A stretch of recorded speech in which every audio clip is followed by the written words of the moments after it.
Alors, je trouvais qu'ils étaient bien chic, bien habillés, bien préparés, je me dis là, tout venir. Et c'est pour Ono, cette fête, Ono, ces jeunes qui là devant nous. Et John et Sarah, ils voulaient que Dieu soit le centre de ce fiançailles. Et c'est le pasteur Gaïdon qui nous procède à la cérémonie de fiançailles. Bonsoir tout le monde, parents, amis, invités et familles qui sont là. Alors, aujourd'hui c'est un grand jour pour John et Sarah, puisque c'était fiancés. C'est pas le mariage, totalement. Ouais, le mariage, c'est chiant. Et une verset de la Bible vient en Psaume 127, verset 1er.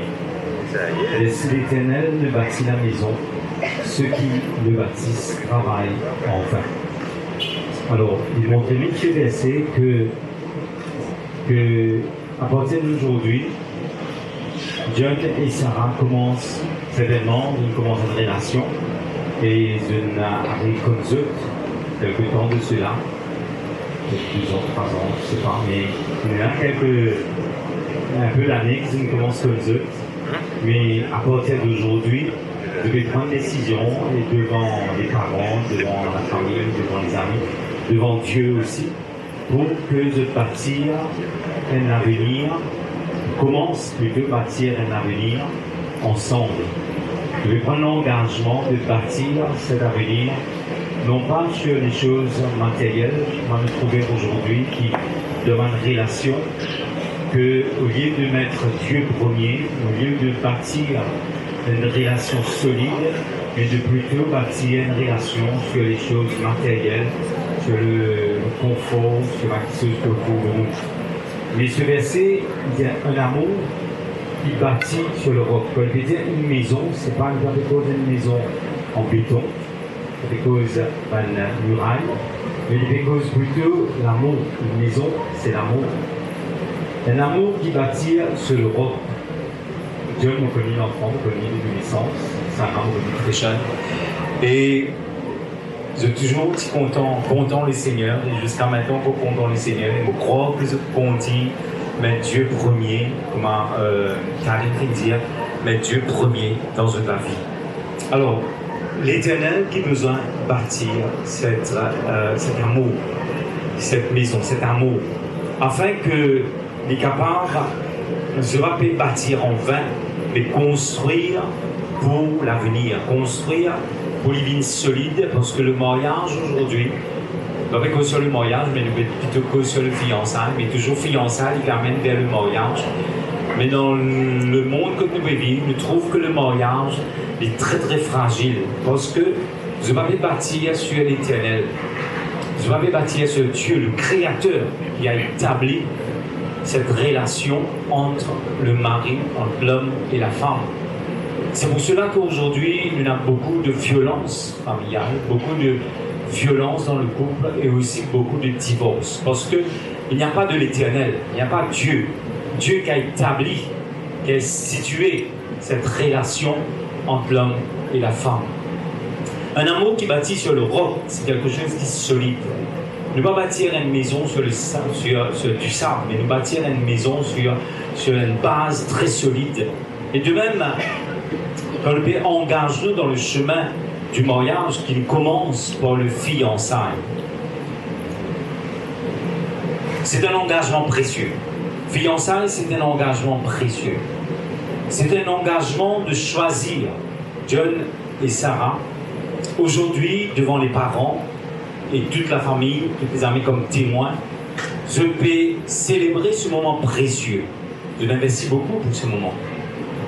Je m'investis beaucoup ici pour ce moment précieux, passer ensemble. Ce n'est pas seulement de couper un gâteau, de manger, de boire, c'est tout.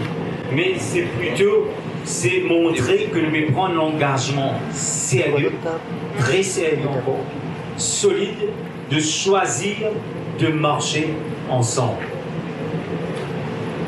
Quelque temps, nous rencontrons des Sud-Africains, pas des Sud-Africains, mais plutôt des Ivoiriens et des Africains.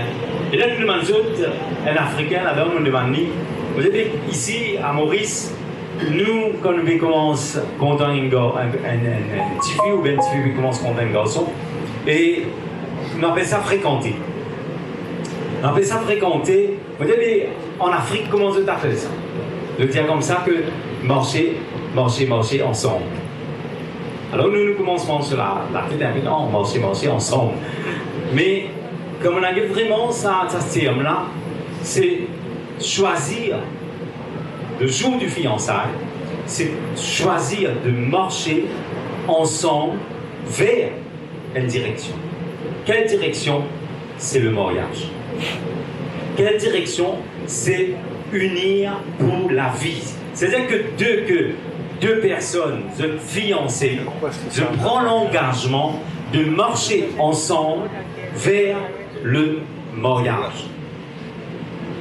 Et ça, c'est très très important. Mais aujourd'hui, nous trouvons comme si que cette valeur de fiançailles est tombée.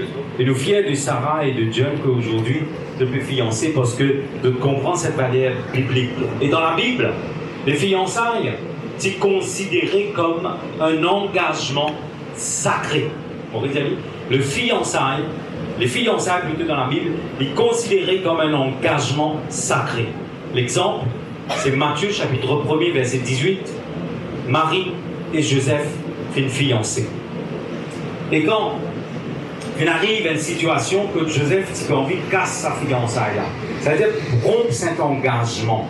Mais puis nous connaissons l'histoire, l'ange n'a pas été arrêté ici. C'est-à-dire que même avant le mariage, l'engagement qu'il prend aujourd'hui est très très sérieux devant Dieu. C'est pour cela que besoin de réfléchir beaucoup quand on passe par le fiançailles. Fiançailles, c'est pas un jeu. C'est pas un jeu comme si que, ouais, mais vous savez là. Vous pensez que là, je finis prendre une décision. Et moi, tu poses la question, moi, dis-moi comme ça que je vais fiancer le 28 février et c'est moi qui procède à la cérémonie, etc. Je me pose la question, je me dis comme ça, ça y est, là, il n'y a aucun problème. Ça y est là, et tu es conscient qu'il. Là, je me pose. Sûr que tu peux aller, il dit moi oui, il vient avec Sarah. Je dis comme ça, mais quand je vous marier? Je me pose la question, mais quand vous mariez? Je demande qu'apparemment dans 10 ans, 3 ans, 4 ans, on ne va pas connaître. Ça dépend de ceux. Mais qu'il soit prend 1 an, qu'il soit prend 2 ans, qu'il soit prend 3 ans, mais là je prends une direction pour aller vers le mariage. Et je vous êtes très sérieux, il n'est pas un badinage, il n'est pas un jeu, mais c'est une décision de réfléchir. C'est une décision qui est vraiment réfléchie. C'est une décision spirituelle. Réfléchis parce que je m'engage après pour la vie, parce que le sacrement du mariage après. C'est une décision spirituelle et aussi c'est une préparation dans le chemin du mariage. C'est une préparation. Une préparation, ça veut dire calculer, réfléchir, comment nous dire, penser, comment nous pouvons vivre la vie de couple après. Aujourd'hui dans le monde,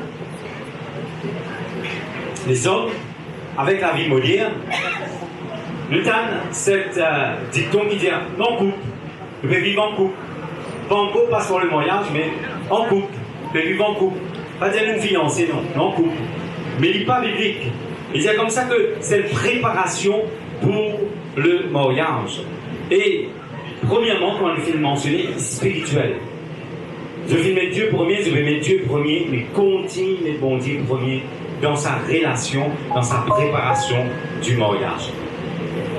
Continuez bon Dieu premier. Et une des choses qui est importante, c'est de prier et commencer à prier ensemble, comme la fréquente. Quand John se dit à la fréquente. Première affaire, c'est un petit moment de prière ensemble. Ça, c'est très très important. C'est spirituel. C'est comprendre aussi que Dieu, comment Dieu vient instituer le mariage, comment Dieu a envie de bâtir cette relation de l'amour. Deuxième, dans cette préparation de mariage, fiançailles, c'est le caractère. Bon caractère, mauvais caractère dévoile tout. Ça m'a posé une question plein, l'homme mauvais manière qui est. Pour t'apprendre que quand tu es marié, tu vas découvrir quelque chose, et mon pas te connaît. Pose un peu, je le sais. Pose une question. Oui, vas-y. qui va de mauvaise manière, qui va de mauvaise habitude, là. Bon, on a passé dire ça. C'est ça la préparation dans fiançailles. C'est cette préparation de caractère. Parce que nous tous nous finissons né avec un caractère. Nous tous finissons formés, nos caractères finissent formés dans une famille. Nos caractères finissent formés dans un contexte, dans l'environnement. John, son caractère, c'est différent de Sarah. Et Sarah, son caractère, c'est différent de John. Et là, c'est une préparation de caractère. Parce que quand vous vivez ensemble dans le mariage, après le mariage, certainement que je me disais fini con, certainement pas comme 100%, mais au moins 99-95% qui comprend que dans le caractère qui a un défaut et aussi dans une bonne manière. Troisième chose de la préparation dans le fiançailles, c'est cette responsabilité. Premièrement, que tu dois penser, John, que bientôt, comme on dit bientôt, que peut-être dans 2 ans, dans 3 ans, dans 4 ans, on ne va pas connaître, tu vous prends la responsabilité d'un mari, tu prends la responsabilité d'un chef, tu prends la responsabilité d'un leader, d'un dirigeant, de deux fois. Et Sarah, tu prends la responsabilité d'une femme, d'une épouse, d'une mère, et tu viens commencer à penser là et réfléchir de cette responsabilité. Et pour terminer, dans le fiançailles, dans Proverbe chapitre 4, verset 23, il dit « Garde ton cœur plus que toutes choses ».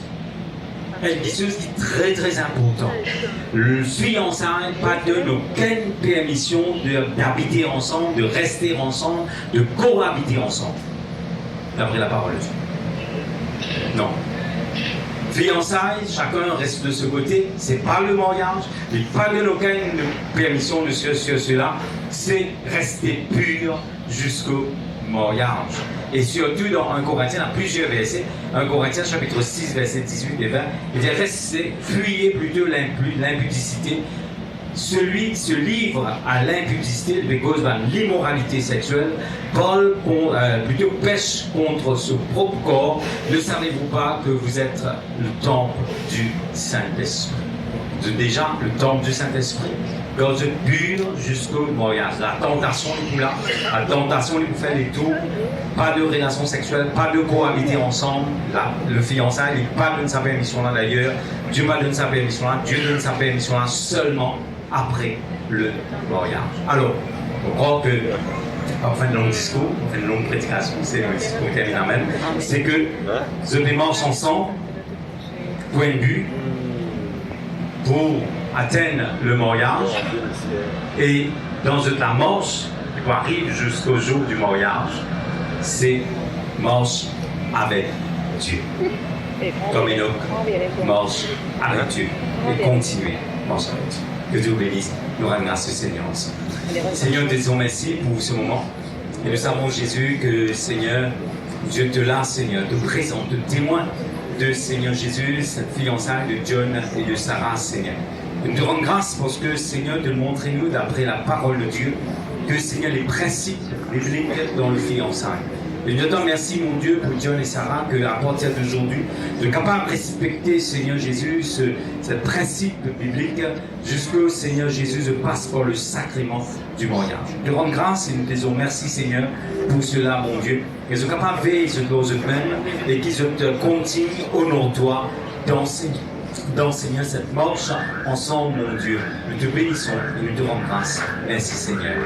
Amen.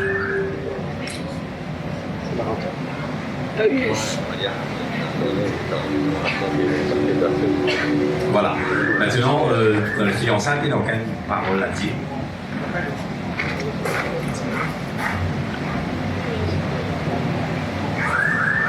Il n'y a aucune parole à dire parce que c'est pas un vœu, c'est pas un sacrement du mariage, c'est un engagement qu'ils devaient prendre vers le chemin du mariage.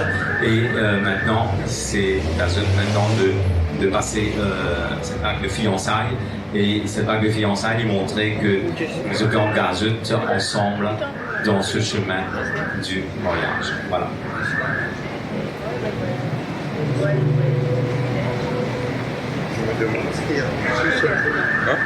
Je grave passe pas toujours pendant que Déborah pour un chant.